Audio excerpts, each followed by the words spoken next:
Slovensko sa dnes stalo pridruženým členom Európskej únie. Má takáto integrácia svoj význam? Na to sme sa opýtali okolo idúcich Žilinčanov. Ja si myslím, že áno. Že má. Už aj preto, lebo aby sa zviditeľnilo Slovensko. Myslíte, že by mu... Aby vedeli ľudia, že taká zem existuje. Myslíte si, že o nás nejak nevedia v rámci Európy? Tak vedia, ale nie všetci. Takže nejaká izolácia by nebola účelná? No, ja myslím, že nie.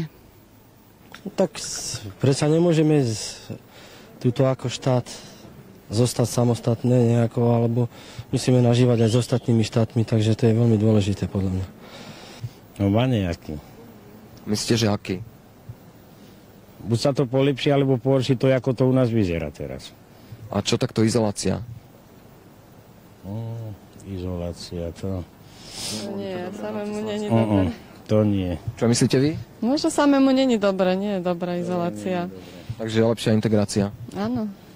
Má podľa vás zapojenie Slovenska do Európskej únie nejaký význam? No samozrejme, že má.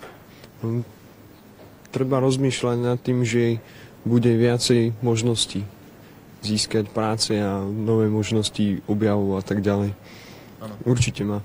Takže nejaká izolácia nepripadá do úvahy vo vašom prípade? No nie, vôbec nie. Čo vy? Takisto mám taký istý názor. Treba spolupracovať s ostatnými krajinami. Izolovaná krajina nemá v súčasnosti žiadnu budúcnosť. No, tak v prvom rade mi záleží na občanoch našej vlasti, či budeme v nejakej Rade Európy, alebo nebudeme. Ja si myslím, že najhlavnejšie pre našich obyvateľov, aby teda všetky sociálne vrstvy ako tak mohli prežiť túto dobu. Tak ja si myslím, že tá spolupráca by bola asi dobrá. Prečo? Treba nejakú spoluprácu s inými krajinami. Má podľa vás zapojenie Slovenska do Európskej únie nejaký význam? No ja myslím, že žiadny. Hej.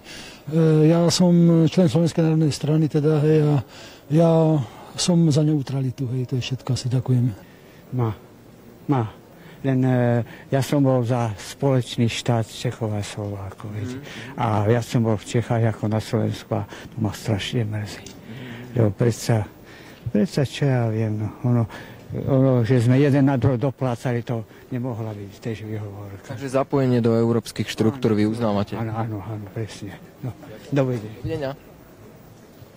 Či podľa vás má význam zapojenie Slovenska do Európskej únie? Vôbec politiku.